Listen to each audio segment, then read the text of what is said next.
It's time for AggroChat, the official podcast of the Tales of the Aggronaut blog and stalwart gaming community, where we talk about stuff and things, and the stuff about the things, and sometimes gaming. I'm Belgast, and let's start the show. Hey folks, it's that time again, time for another episode of AggroChat. This is episode 290. Tonight I'm joined by Emo. Hello. Ashgar. Hello. Kodra. Hi. And Tam. Hello. We're down a couple people because we're having some technical difficulties and then other things, but same ground rules go as last week. I'm going to try my best not to go into a coughing fit, but I've got influenza. Ugh. But thankfully not the coronavirus, because apparently we now have our first case in town. Oh no. Anyway, there's a couple of games that I stumbled across this week that I thought were worth talking about. One of which I have been trying to get Tam to play because I think it's going to be a Tam game. It's called The Touryst, except for they misspelled tourist. Touryst. At first glance, it looked like a voxel version of Citizens of Earth, which was not a good idea, but I ended up watching somebody's mini review of the game, and it interested me. It's a puzzle exploration game where you are a tourist and you're exploring this chain of islands. And on the very first island, you encounter like this monument, and you figure out how to unlock the monument. And this weird old dude asks you to go find more monuments like this. And it's almost got like a Zelda-ish thing where you unlock the ability to traverse the levels a little bit easier. So like the first thing that you learn how to do is to hang on a ledge and then pull yourself up, which allows you to basically like jump twice as high as you previously could, because like you jump up and then hold and then pull up. The second thing that I unlocked was a dash, which allowed me to like get momentum and cover gaps.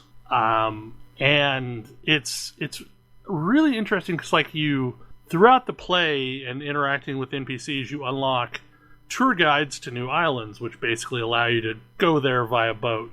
The really cool thing about it is, though, is like the graphical engine is extremely impressive for the Switch. It's got like a raycasting thing going on with the voxels, and like there's so much subtle animation happening with the voxels. Like there's a room where like you can see like a window unit air conditioner, and there's like streamers attached to it, just subtly, very, very slightly moving in the breeze, or the grass sways. It's no combat, really. It's mostly just exploring and figuring out puzzles. You can die, but when you die, you pretty much go right back to where you left off. So like it's a rapid failure kind of thing. There are some jumping puzzles that I have tried multiple times to get through before finally getting them. So is it like it's a puzzle, but like you've got a little bit of platforming going on?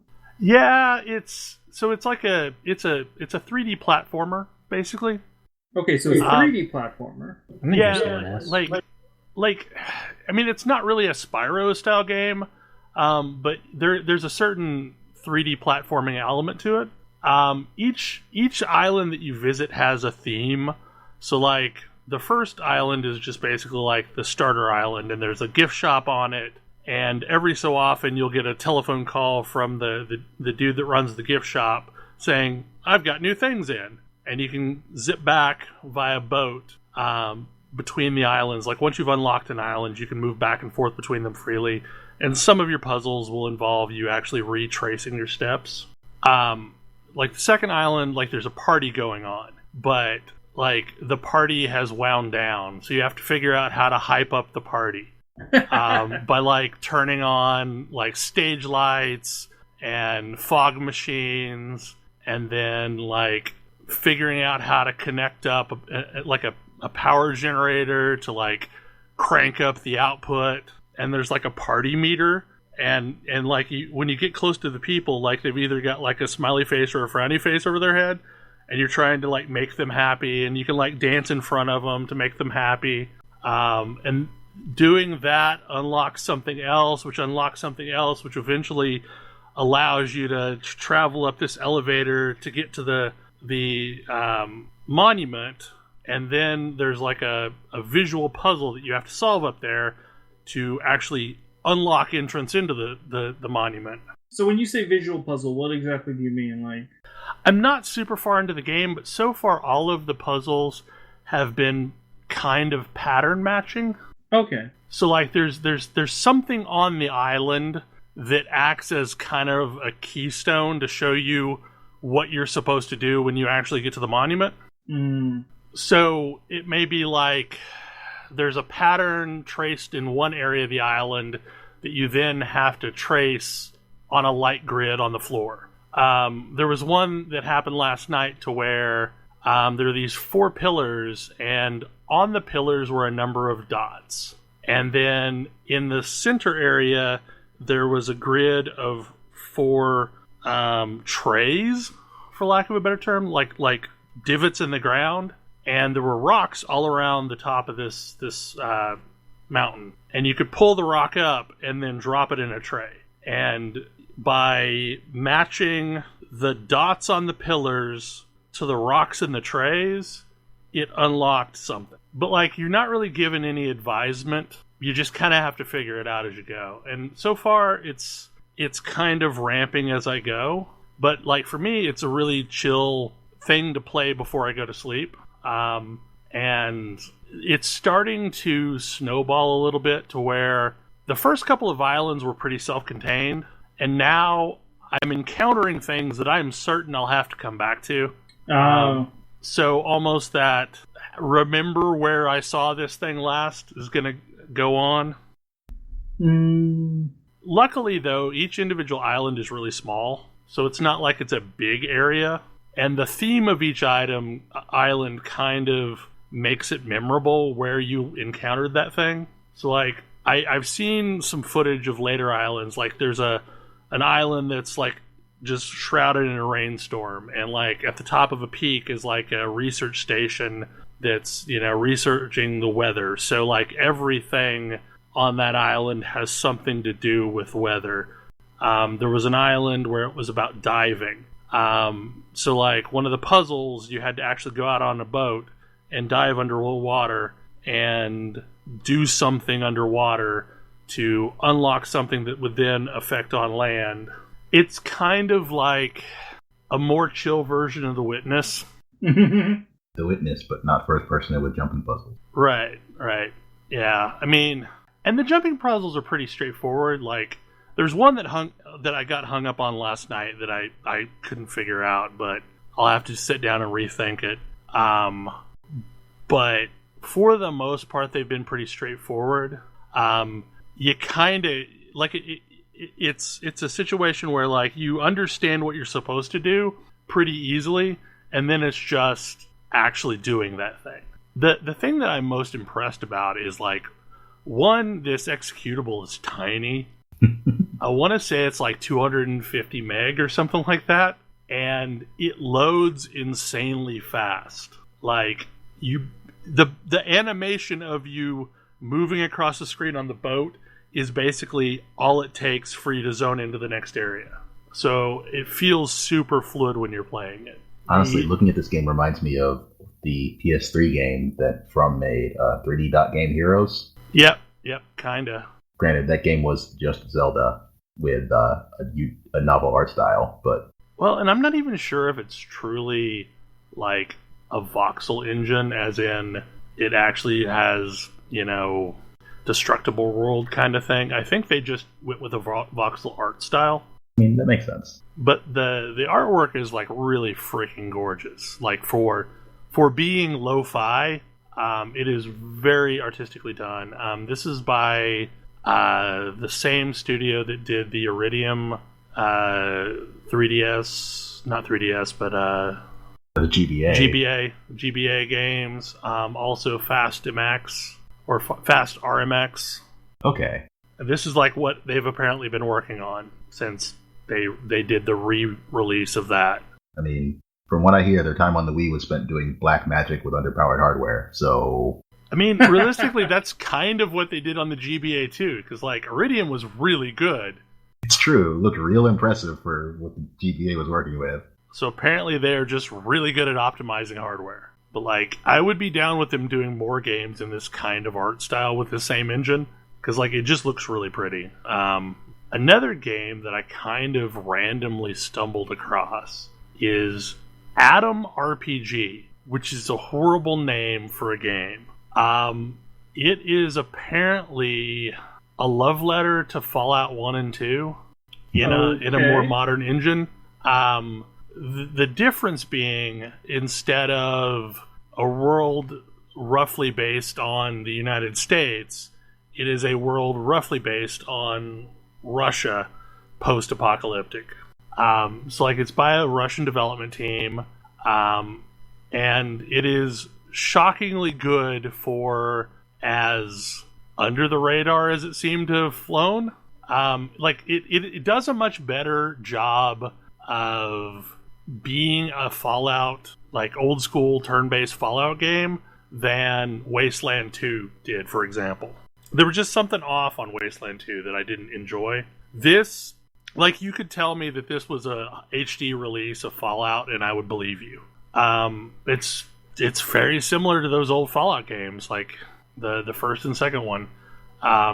It's got decent combat. It's probably way harder. So when I hear the old school Fallout games, my thought is, okay, so how's like interacting with the like in the characters? Like, is the story good? Is the dialogue system compelling? I don't know if you've gone back and tried to play old Fallout games without rose-colored glasses. They're kind of rough. It is kind of rough. I would say this game plays like I remembered Fallout playing. Because like I've gone back and tried to play the original 2 Fallouts and I just can't anymore. That's like when I say Evoland 2 looks like how people remember FF7 looking. Right, exactly. I mean, it's got some interesting story going on. It is better story than going back and playing Fallout 1 or 2 now. It seems to be way tougher than what I remember Fallout 1 and 2 being, because like resources are way more scarce. Also, guns jam constantly.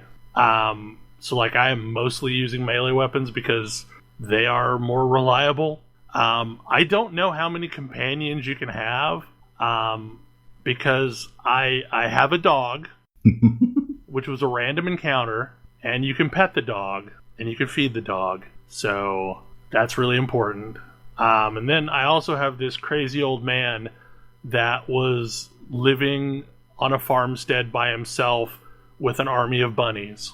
Oh, okay. I mean, it's very much like the Russian Radagast. But I saved him from giant spiders, and he declared that he was going to explore the world with me. And I didn't get a choice not to. But he's good with a gun, so I'm okay. I mean, the story itself is that there's a Soviet group called Atom that is kind of somewhere between the Vaults and Brotherhood of Steel. Like, that's the only thing I can really describe it to, and they've been sending out forces out into the wasteland trying to recover information, so it feels very much like you're part of the Brotherhood of Steel, but without the religious zealotry. And now you basically have been sent out trying to figure out what happened to a party that was sent to this bunker. And I just recently got to the bunker and explored it and don't know anymore now, but I have clues to follow from there. So, like, the first town that you encounter is your traditional Fallout-style town with some stuff going on, and you can help out the populace. Or you could betray them to a town full of raiders, which is just a little bit further away. So, yeah, you can go down either of those paths, or somewhere in between.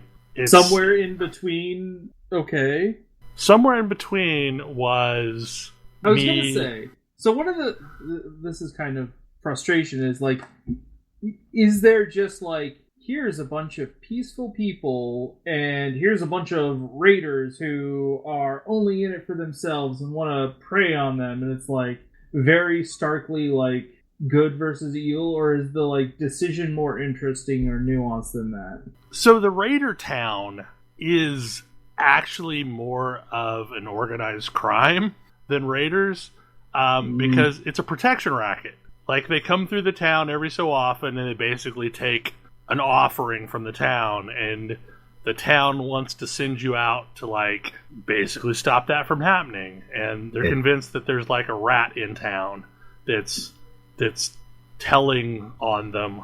But if you go over to the raider town, they're basically, their thing is like, oh hey, we protect the highways and keep it safe for the caravans, but we take like a forced offering from the towns as payment for keeping the highways open. So it's not as like, we're raiders, we're just gonna kill everything. I mean, it's more subtle than the traditional Fallout raider, but they're still not good people. Mm-hmm. And my halfway between was that I let the mole escape so that he would tell me where the town was, and then I went to the town and I did a couple missions and decided it wasn't for me, and then killed the town of raiders, and then went back to the peaceful settlement and was rewarded for doing so. Basically, it's a Fallout 1 and 2 that I can still stand to play. I mean, that's the crux of what I've experienced so far, is it's got better camera controls. You can spin the camera 360. You can change the pitch of your camera so that you can do like a true top-down, or you can do like an isometric view. Does it have the tyranny thing that I look for in all of my RPG? Actually, so it's turn-based, right? It's turn-based. It's 100% turn-based. Fully turn-based. Does it have the nice thing where it highlights like key phrases? No, but it does highlight. So no, it doesn't do the key phrase thing. How it's a tradition. I mean, like it's just a bunch of sentences. However, it does show sentences that are offered to you only because you have a skill. So it does that thing to where like, oh, persuasion allows me to basically do this, or strength allows me to basically like flex and scare them. It does not do the keyword thing though. But the dialogue is not as branching as it is in Tyranny. It's a little bit more direct. It's a little bit more direct, yeah. I mean, like it's a older school dialogue tree. Now, combat itself is turn-based, but like moving around the world is free roam when you're not in combat.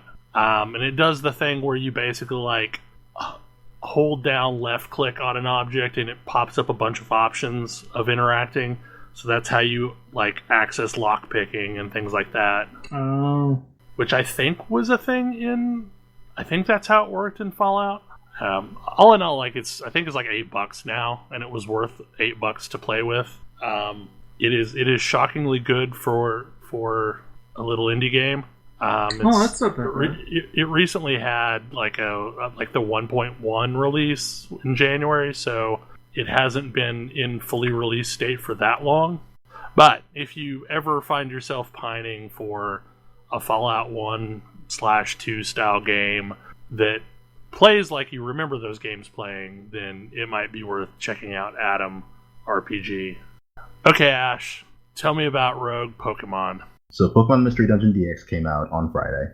It is a remake of the old GBA and DS games, Pokemon Mystery Dungeon, Red Rescue Team and Blue Rescue Team, and is sort of a synthesis of both of those games. It is a dungeon crawler in which you play as a Pokemon, which you choose via a quiz at the start of the game, although if you don't like your quiz result, you can actually pick anything that's offered in this one, which is a nice touch. You don't have to keep restarting the quiz until you get Bulbasaur. That is nice. So you do that, and you pick a partner who is any of the other starter choices that isn't the same type as you, and you form a rescue team. You go into randomly generated dungeons and enjoy turn-based combat, and get killed by a bunch of Sunflora in Sinister Woods, but whatever. There was a concern, like people seem to be concerned that this would be less difficult than the original. Is their concern unwarranted? Their concern may be unwarranted. Super Mystery Dungeon was by far the hardest of the games when it came out on the 3DS, and this takes more after that than after the originals. So the intro is quite easy, and then they sharply turn the difficulty up around just before the first real boss fight. Oh boy. I don't know. As long as you realize that you have a bag full of items and these items do things, you'll probably be fine. Alright, so I saw Pokemon Mystery Dungeon came out and was like, you know what, I've never played one of these. Ash tells me that if I want to like go explore a dungeon in a turn-based fashion, I should check this out. So I might have installed this on my Switch before starting this podcast. Any newbie tips? Some newbie tips.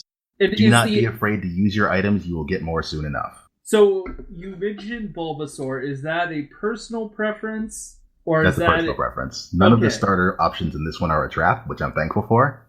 Okay. That was not always true. I've always been a Charmander type guy. I've always been a Bulbasaur. A ridiculous sniper for me, so... Sorry, Charmander's a ridiculous sniper? Yeah, it starts with a 4-range attack and can learn another one very quickly. So this is a tactical RPG. More or less. Interesting. Are you familiar with traditional roguelikes? Like NetHack, Rogue, Dungeon Crawl, or Crawl? So, I feel like I've never really gotten into them well enough. We played Tales of Middle-earth that one time. Oh, right, yeah. That would be one as well. This is similar to that in gameplay. Okay. But you mentioned it's a party, so do you have an AI-controlled ally? You have an AI-controlled companion pretty much right off the bat. You have your partner. They have an AI. You can choose to tell them what to do. Like, you can control basically their level of AI, what they're going to do, whether they want to run away or try to position themselves for attacks or try to stay in one spot. But also you can switch at any time. But any character you're not controlling will be controlled by the AI. As you progress through the game, you can recruit more people onto your team. So eventually you start to be able to go into dungeons with a trio and recruit more while you're in there. The originals had a party of 4, but the originals had much worse AI, so this party of 3 is a lot more effective than that party of 4. So is it just the first 2 games, or is it like an amalgam of more than just the first 2 games? It's just the first 2 games. It goes through their story with basically no changes. I have not beaten the game yet, but those games had a lot of their challenge and a lot of a wrap up of the story was after you actually got to the credits the first time. After you got to the where? Credits. Ah. It has become a bit of a tradition for these games to have a somewhat sad ending and for the post game to do something about that. I think this was handled best in Super, but they've done it 4 times now, so it's a thing. I will say as a newbie tip, make sure your team can do something about flying types. Okay. Does that mean I need to have something other than normal attacks? Not really. Just, it's probably best if you are Bulbasaur, maybe you should take a partner who's, Pikachu. Or, well, quite frankly, the game gives you a Magnemite very soon. Uh-huh. So that works pretty well. They give you a Magnemite with fairly strong moves just before this becomes necessary. Well, that's useful. Now, so can you just swap out your party sort of willy-nilly? Story dungeons always require you and your partner, and you get to pick a third. When you're not doing a story dungeon, you can use whatever you want. An interesting thing to note about this series in general is that when it was announced, I said I thought I was the only person who has actually enjoyed these games. Uh-huh. And now that reviews are out, it seems that that's still true. Oh, no. Is it not reviewing well? It's reviewing terribly. I'm having fun, but I guess other people aren't. I want to play it. I just have a lot of games right now, and I probably don't need to also add this to my Switch for right now. Yeah. I mean, this month is when all of those games that were supposed to come out a while ago are actually coming out, like Animal Crossing and Doom, and then early next month, FF7, so it's understandable. I'm looking forward to Animal Crossing, but also, I've never really played an Animal Crossing game, so I'm not sure if it will be down my alley or not. I'm in the same boat. I'm not sure what I'm looking for, or what I'm even getting from an Animal Crossing game. I am very excited for it, but I played the GameCube one way back when, and I haven't really played one since, so I'm like, yeah, new Animal Crossing. I'm ready. But then I like to kind of just mess around for a little bit and, pick weeds or flowers and then move on to something different. And building is kind of fun too. I like that sort of thing. It always kind of gave me an impression that it was like a single-player MMO. Yeah, but they want you to be able to go visit your friends' islands and apparently have some group activities to do with this one. Okay, Tam, I am assuming this is your topic. Yes. So, God, where do I even start with this one? So I miss being a game designer, but not enough to make that my career. So I do some hobby stuff, and I've done some stuff in D&D 5. And one of the things we've been talking a bunch about Pathfinder 2 on here. And one of the things from my perspective that I think is really interesting about it is that it's a really good foundation to build stuff on. And it's relatively straightforward. It's maybe not the right term.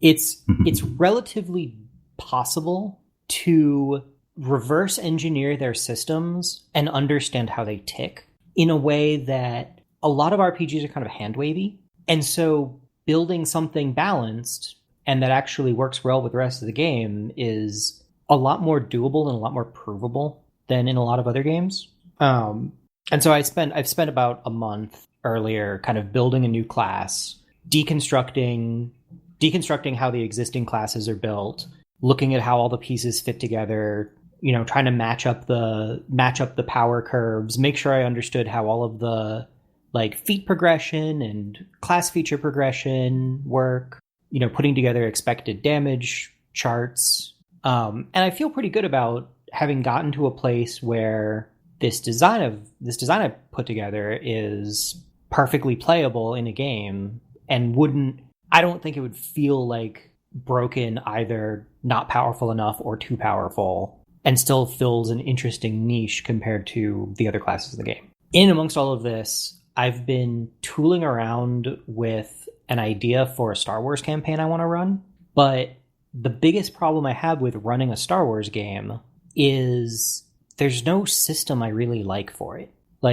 Star Wars as an RPG kind of got the best system it got the best system it was going to get in the late 80s, early 90s, I want to say. Which the system? D6 system? The D6 system. I have not played that one. Yeah, it got basically the best system it was going to get, and since then, RPGs and the way you play them have evolved. And so it's interesting and it's compelling in a bunch of ways, but it's not really something that you would want to play. It's not something that my current group would want to play. Because it is a very interesting system that allows you to do a lot of really cool things, and if you decide you're going to optimize it, you will snap it in half in about 2 seconds. But Star Wars systems have been, there's the Star Wars D20 system, which is okay. I don't really love it.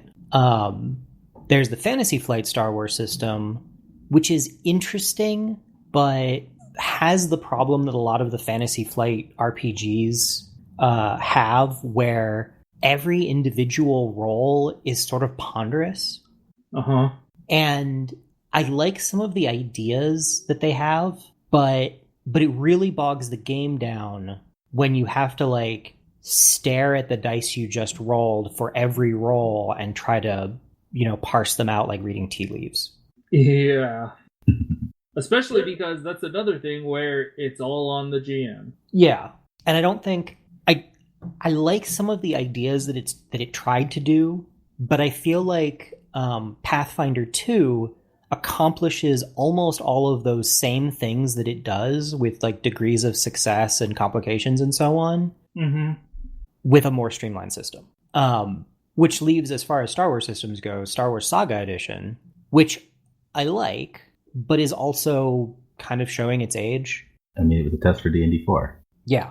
It was a test for D&D 4 and does not look very much like D&D 4. You like some weird dice? It's a D20 system, but it's a D20 system. Yeah, it's got a bunch of issues. It doesn't really get away from the intensely unintuitive and complicated character building of 3.5. Not at all. Where not only do you have to have a very focused and simple idea about what your character is going to do, but you also have to have like a 5 or 10 level plan, or you're gonna be like, oh, I can't do the thing I wanted to. And there's a whole lot of characters that are like technically supported, but don't come online until like level 8 or 10. And they're good when you get there, but they're garbage until then. But there's no way of shortcutting that. You kind of just have to be garbage if you want to play that thing. It's fraught. It's This would be why I didn't play an assassin in the previous game. Yeah. In the previous Saga game? Yeah. Yeah. Play an assassin? Because you didn't plan things out? It would not have come online until basically when we stopped. Oh, yeah. Yeah. And there's a bunch of really cool things that you can theoretically do. And a lot of what I was playing around with was like, okay, whatever, you just start at level 8 or 10 or 12 or something. And like almost every build you might want comes online at that point. But that's a lot to ask. That's a lot to ask. Ask people to build a level 10 or 12 Saga Edition character. Yes. That is not a small ask. And it doesn't really solve the problem it doesn't really solve a lot of the balance problems that the game has as well. So I kind of looked at like, whoa, what would it take? Let's list out all of the work it would take to make Saga more playable and balanced. And very, very quickly, that list ballooned. And I got to thinking like, oh, I really wish, as I was delving into the Saga notes, I was like, wow, I really wish that Pathfinder, I really wish that it's space combat. Because like Coder and I have been talking about space combat or like vehicle combat. And one of the things that makes Star Wars really, really awkward and hard to play is like so much of Star Wars action is space combat. But if your RPG space combat isn't good and you just don't do it, then it doesn't really feel like Star Wars. Yeah. And it feels like most of the Star Wars games are really focused on like the battles. Like I sort of plotted out the fight sequences in the original trilogy, and it's like 50-50. We're gonna do a space-based combat versus like we're gonna do a people on the ground. So you really need a system that supports both of those. Yeah. And my irritation with almost every game is it's like, here are 4 classes that are good at doing things while they're on the ground, and here's the one class that you pick if you want to do a space battle, which is miserable for everyone, because like either that most people are like, whenever there's a space combat, that person is doing all of the work and everyone else is sort of sitting around watching, and you probably as a GM, to keep most of the table happy, are doing very few space combats because everyone else is more effective then, and the guy who's playing the pilot is just sitting around twiddling his thumbs. Yep. Yeah. And it's super frustrating. Yep. And then a few months ago, we played Starfinder.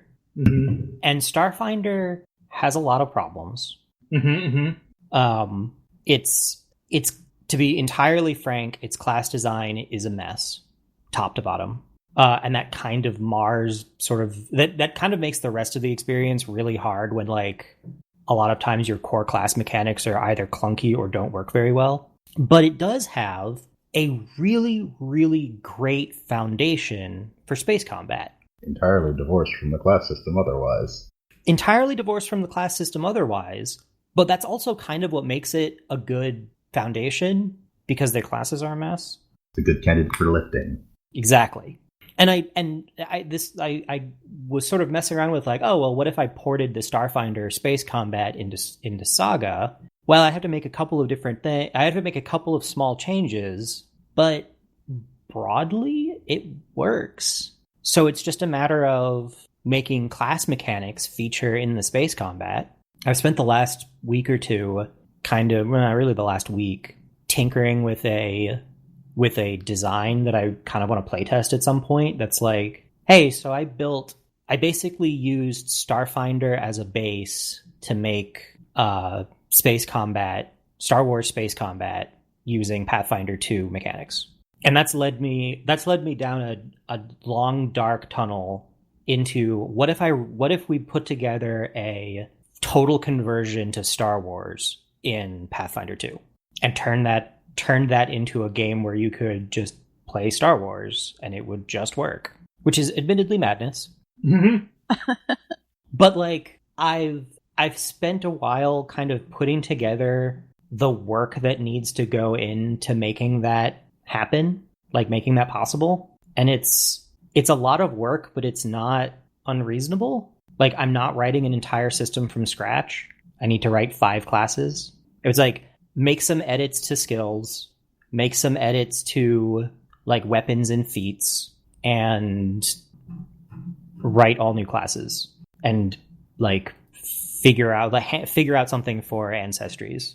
But like otherwise, that mostly works because writing backgrounds is trivial. Like that system is incredibly easily reverse engineered. So easily reverse engineered, they tell you how to make custom backgrounds in the player's handbook.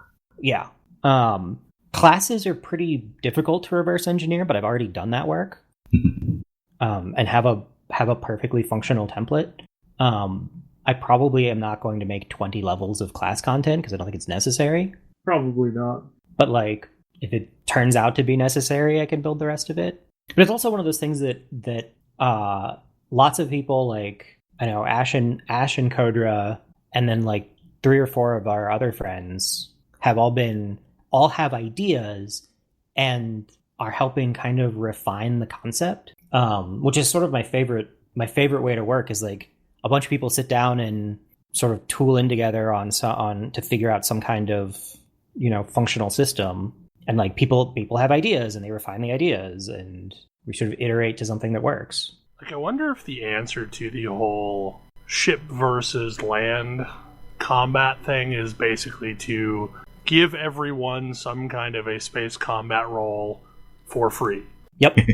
Yeah. I think that's what Dan landed on. That's 100% what I landed on. In fact, I mean, you're basically like a gunner or a pilot or a whatever, and then you also have your normal class. So Pathfinder has this wonderful system of archetypes. And correct me if I'm wrong, you were just going to adapt those so everyone gets one for free, basically? I was actually going to add gunner feats. I was actually going to go a step deeper. One of the things, when I was writing the Spellblade, one of the things that was the hardest was adding new feats at every, like, adding new class feats and class features without bloating it. If you are splitting your class features between ground combat and space combat, that makes that process so much easier. Where you would get space combat and ground combat upgrades to your class as a natural part of leveling up. And then if you wanted to specialize, you could take an archetype. But as a baseline whatever, you can do space stuff. And, you know, maybe not everybody is a starfighter pilot, but you still have something useful you can do in space on a ship. And I think that also, in theory, it opens things up to having a party that is thoughtful about what ships they're flying. Mm-hmm. Where, like, hey, you've got 4 people that can crew out the Falcon and make it sing, and then you've got 1 person flying an X-Wing next to them. Yep. And, like, that's exactly what you want to get out of Star Wars, and it works. And then your class matters. But yeah, trying to then divide up, like, what are the iconic things that you would want to do in a Star Wars game, trying to make sure those are represented in class form, while also making sure that you've got a good spread of party roles with like just enough redundancy that people don't feel like they have to play this one thing to have a party healer or whatever. Yeah. Or everyone playing the same thing and having it feel samey. But it's an interesting project, and like part of what I'm trying to do to cut down on how what's the word I'm looking for? How the large amount of like tedious work, like coming up with chart after chart after chart of weapon options, for example. And if I can just rip, like, that work's already been done. Saga did that work. If I can just make sure that if we find a solution that lets you just translate those charts, great. And so I'm kind of looking for what are all of the places where I can co-opt existing tedious or difficult work and focus on the fun creative work. It is sort of the interesting advantage of having a system that doesn't seem to do a lot of hand waving means that you have like the raw materials to build other things out of it. It does seem like Pathfinder 2 is designed to be pretty extensible, and like the GMG that we talked about last week has a ton of things that are like, well, here's how to build a balanced system. Yeah. And that was another part of it that I feel like, or that I found pretty helpful, was a lot of the Pathfinder 2 GMG is kind of showing you how the sausage is made. So it's like, oh, okay, this is what you were thinking. I can use this to understand this system better and make tweaks to it. And like one of the things I'm thinking of doing is using Starfinder uses this by default, and Pathfinder, the GMG has here's how you would alter this system, but basically having a health pool and a stamina pool where you take damage on your stamina pool first and that recovers easily, but health is harder to recover. Which is actually a system that I think is cool and that I like. It plays a little bit weirdly with some other functionality that I think is worth just excising. But like broadly layered, it's like, oh, it feels like, oh, hey, I've got shields. I take damage until my shields are down. When my shields are down, I've got to be really careful. In my head, I'm going through all those mechanics that Saga has that I just didn't want to mess with. There's a lot of them, and a lot of them are really interesting. But it's also sort of like the trying to distill the Star Wars experience into a few particular, like into something coherent and tight without falling down the hole of bloating it up with every Star Wars thing you could ever possibly want to do. Yeah. I know one of the things that I like as an idea is, so in Pathfinder you have ancestries, which are your like your elf, orc, human, halfling, gnome. I think the idea for Star Wars, because like I think Tam and I were starting to go down the idea of like, well, we could just pick a couple planets. I think rather than that, we talked about it, and the idea of saying, well, based on which rim you're from, that's your ancestry. Makes a lot of sense. Yeah, and that's I really a lot like more containable. And it also makes it easier to be like, I want to be a Twi'lek from Ryloth. I want to be a human pilot from Corellia. It's a lot easier to sort of build that without feeling like you have to go a certain way, which is the other problem that Saga has. Yeah. Where it's like, oh, well, if you even wanted to be a Jedi, like, here's the 7 things that you need to... Here's the 7 character choices that are basically already made for you if you want to be functional. That like dictate the flavor of your character to you. Also, watching the Mandalorian and have been watching some Rebels and Clone Wars. There's a treasure trove of interesting ideas. Have you watched Resistance? I've watched a few episodes of it, and I find it intolerable. Like I'm trying to be. I was like, is there some nice way I can put this? Yeah, I don't love the main character. I don't love the main character.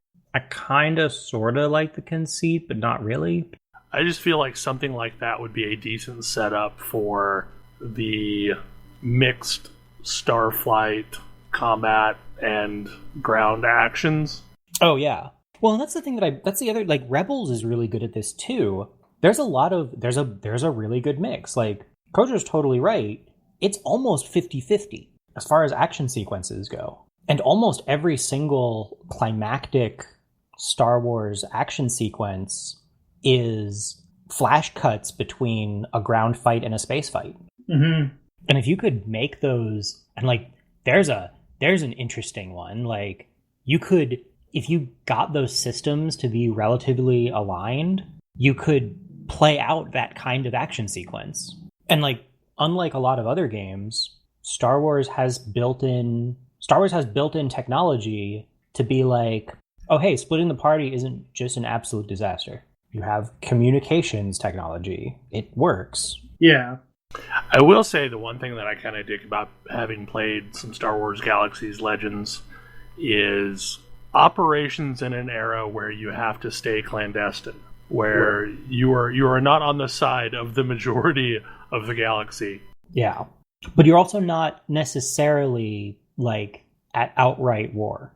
Right, exactly. Like it's a Cold War scenario.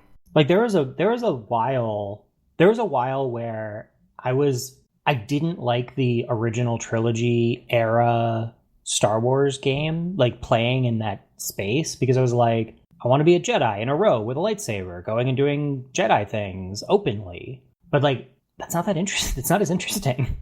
I mean, the Older Public setting is neat because they kind of realigned that. I'm very, very interested to see where they go with the High Republic. Yeah. I don't know where they're going with it, but I'm excited to see where it goes. But the more I see like side stuff, like Clone Wars sort of, but more Rebels, and Jedi Fallen Order, and like actually playing around in galaxies and getting my inner 16-year-old self really excited again. It's a really interesting space to play in. Yeah, I think like more than anything, I want more little side ventures like Mandalorian that like flesh out pockets of the universe.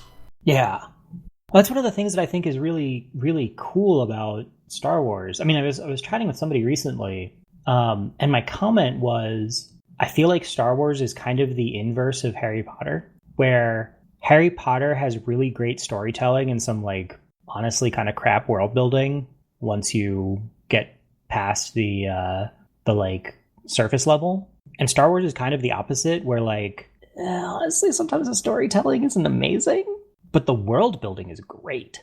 And it's fun to see, like it's fun to explore little pockets, and it's such a wide open setting that you can fit all kinds of stuff in it and it works. And it doesn't feel weird for the most part. Like, it's very hard for me to imagine a kind of story you might want to tell that you can't fit in the Star Wars universe with very, very minor difficulty. Because it's like, even I've seen Star Wars do love stories. I've seen Star Wars do like crime drama, spy war movies. Shit, even zombie apocalypse was interesting. They've done multiple zombie apocalypse things, and they're all interesting. You can do political drama. It's just a big, interesting space with a lot of stories that you can tell. And I think like the thing that I like the most that's come out of some of the side properties is that the rebellion is not a monolith. That the rebellion was a lot of little individual groups. Mm-hmm. With their own different interests and methodologies. that maybe don't always see eye to eye. Yeah. Which reminds me, I really need to get back and finish Jedi Fallen Order. I really love that game. It's that's the other thing, is you can do like even like a simple find the MacGuffin you can make interesting pretty easily. But yeah, that's also why it's a lot of all of that is sort of like the inspiration for I would like a good Star Wars system that people are excited to play in. And I figure, why not co-opt a system that people are already excited about? Because unfortunately, I don't think anybody is going to be making the kind of Star Wars system I want anytime soon. Yeah. I don't know how well Fantasy Flight Star Wars is doing. I know they ran into an issue with trying to publish their game on the internet, in that electronic games are not a copyright they have. Oh, God. Right, because... Right. So I suspect that's going to get in the way of anybody trying that again anytime soon. Yeah. And hey, I mean, possibly over time, Disney is going to fix a lot of the licensing issues surrounding Star Wars. I don't know. I'm glad we finally got a good game out of EA having Star Wars. Seriously. That's not entirely fair. But I didn't care about Battlefront, and I still don't. So it's reasonable. I mean, it's a pity that Battlefront's story did not get more airtime, because it was actually quite good. But yeah, it would be nice if we got some more variety in Star Wars games. And hey, maybe that's what Respawn does now. Respawn? Wait. Yes, Respawn. Respawn is okay. So we were talking about up and coming studios that could potentially be the next BioWare or Blizzard last week, and I feel like Respawn probably needs to be on that list. I mean, they sure have pulled off some really, really compelling games. I mean, Titanfall 1 and 2 were both pretty good, enjoyable. I hear the Titanfall 2's campaign is great. I haven't played it, or I haven't played past the first mission. Apex Legends seems to be the thing that can also exist in the Fortnite setting. Apex Legends dethroned Fortnite for a while at Fortnite's height, so well, I mean, and it's continued to have like a dedicated player base. Yeah, Jedi Fallen Order has. My understanding is that Jedi Fallen Order has sold better than EA expected, and EA's expectations were ludicrous to begin with. Okay, I did not realize this, but apparently they are rebooting the Medal of Honor series. What? It's a coming soon game for Respawn Entertainment. I mean, I liked the Medal of Honor games back in the PS2 era, but there's apparently not been one since 2012, and I don't think that was a good one. Yeah, it's because they overlapped more than a little bit with Battlefield, and they stopped being able to compete with Call of Duty. I mean, there's some new Star Wars game in the works, but I don't know anything about it other than a name, and not even a real name, just a project name. I mean, as noted, they didn't say anything about Fallen Order until it was less than a year out. And again, I didn't actually believe it existed until it came out. I don't know, I'm looking forward to seeing the next thing they do that isn't Medal of Honor. Here I should play Titanfall, as its campaign is excellent, but... Yeah, I would mostly just start with Titanfall 2 at this point. Like, it has a really good campaign. The first one is okay. Yeah, the first one had a campaign that was, this is how you play the multiplayer. And the second one had a campaign which was, how did this get in this game? It has been referenced a lot of times by people talking about Lancer, so I feel like I should at least see what's up. So, weird shadow drop this week. Halo 1 came out again for PC. Because they're releasing the parts of the Halo collection one by one, right? Right. Like, yeah, but there's not been any ETAs for any of them. It's just like, okay, Halo Combat Evolved's out now. This is the good version and not the original PC release, right? Yeah, no, this is the Master Chief Collection version. Okay. I played some of Halo Reach when it dropped. And basically, like, if you bought Halo Reach, you now have Combat Evolved, because it's like all the same pack of games. And they're just slowly releasing them onesie at a time. I have not poked my head in this one yet. I still do not love Halo, which is probably a cardinal sin. I have not... So, Halo Combat Evolved is the original, right? Now, yes, is this the original with the Xbox code, or... This is the... Okay, so when Xbox One released, they released a Master Chief Collection for the Xbox One that had, like, all the games in it. And they have re-engineered that and are now re-releasing that for PC. And they're doing them in chronological order. So it was Halo Reach first, then Halo Combat Evolved, and then I guess Halo 2 after that. Alright, but that doesn't tell me what I'm getting here, right? I don't know the difference. What are you asking? So there was a version of Halo Combat Evolved that was released for it's Xbox, not that one. And there was one that was released for PC. It's not that one. That's what I It is not that one. No, okay. It's not that one. Oh, it's...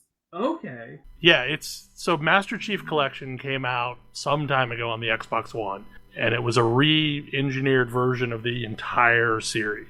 And now that's been made and tweaked for PC. Okay. At some point, I'm gonna pick it up and play it, because like I remember Halo Combat Evolved being more of a single character game. Mm-hmm. And Did you not like Reach? No, I did not like Reach. I don't like having to follow idiots around the map. Like, NPCs are not good. Like, let me be myself on a solo mission, and that's fine. Like, I don't want to have to pretend to have squad tactics with, poor AI. Because Reach is about the team, so you're stuck with the team for the entire game. Yep, I did not love that. But Halo 1, 2, and 3 are about Master Chief, and 4 and 5 also. Hilariously, Reach was the only game I liked. I don't think I played Reach. I played ODST. I think I played Reach and ODST. So Halo Master Chief Collection is on Steam and is $39.99 and currently includes Halo 1 and Halo Reach. And we'll eventually add in 2 and 3 and ODST and 4. I didn't know 4 was part of this. It is part of this. Yep. Which makes me wonder if they're going to re-release 5 for PC at some point. But like at this moment, only 2 of them are PC, available. right? Just on the Xbox store. Or no, I guess they didn't. No, they never did. No. Huh. Well, and this is the first time Halo has been on PC since the horrible versions of 1 and 2. And Microsoft seems like they no longer care quite as much if you play their games on their box. They just want you to play their games. It's probably a good move. From what I've seen, like the matchmaking is pretty active too. So like people are actually playing this. Multiplayer, however, is like Master Chief Collection had its own multiplayer, and it wasn't really based on any of the previous games, right? Right. I think it's kind of its own thing. No more Halo 1 pistol. Yeah, the multiplayer is like a collection of 120 multiplayer maps. Yikes. How many is it online multiplayer, though? Yeah, online. I'm tempted, just so that I can play Damnation Capture the Flag again. I'm not sure this is going to even resemble what you remember. Probably not. Apparently, it is a mode that exists. It's a mode I'll probably have to check out. Because there's videos that I'm seeing that have been recorded as of like February 14th, 2020. Interesting. Yeah, something I'll have to check out. We have any other topics? Mystery Dungeon has a demo. Give it a try. I may do that, because like, I can you continue from the demo if you end up getting into it? You can. I really like that Switch. Keep doing that thing, Switch. That is not true of the FF7 demo, right? It's not true. No, it's not true. There's also an probably because FF7 they're demo. still working on their term. I will honestly, I waffled back and forth on the FF7 demo, and I think I'm just gonna skip it until the game comes out. 'Cause I already know I'm gonna pick up the game and play it. And that's like next month. I might be weird. I'm looking forward to the Trials of Mana remake more than I am the FF7 remake, which is also next month. I wish it wasn't a PS4 exclusive for Final Fantasy VII, because it like there were moments during the demo that it did not look amazing on a baseline PS4. I feel like my standards are low. You have to have performance problems a lot worse than that for me to really care, I guess. Like Xenoblade 2, for example, when you're not playing in docked mode, looks completely awful because it's running at a resolution which is like half the screen. But even the examples of seeing the FF7 demo on a base PS4 don't look that bad. I don't know. No, it doesn't look bad. It's just there are noticeable moments where like the textures get a little funky. I don't think I noticed too much of that, but I just kind of played through it fairly quickly, but I also thought it was fine. It looked good to me.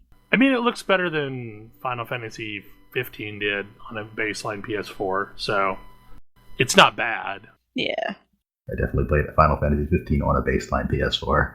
Yeah, same. But after seeing 15 on a PC at 4K, like there's a massive difference. But that's going to be true of everything. I know. I've gotten spoiled by 4K. Like, there's been several times I've almost picked up a Pro, but at like this point, I'm like, should I just wait for the 5? Yeah, I don't right really now? see any. No, you shouldn't, because that's not going to be on time. Yeah, I think the 5 is going to get delayed. I mean, it's up to you, really. Anyway, any final thoughts? We've probably gone the length of our show. Hopefully you enjoyed the show, and we will see you again next week. Good night. Good night. Good night. Good night. See you.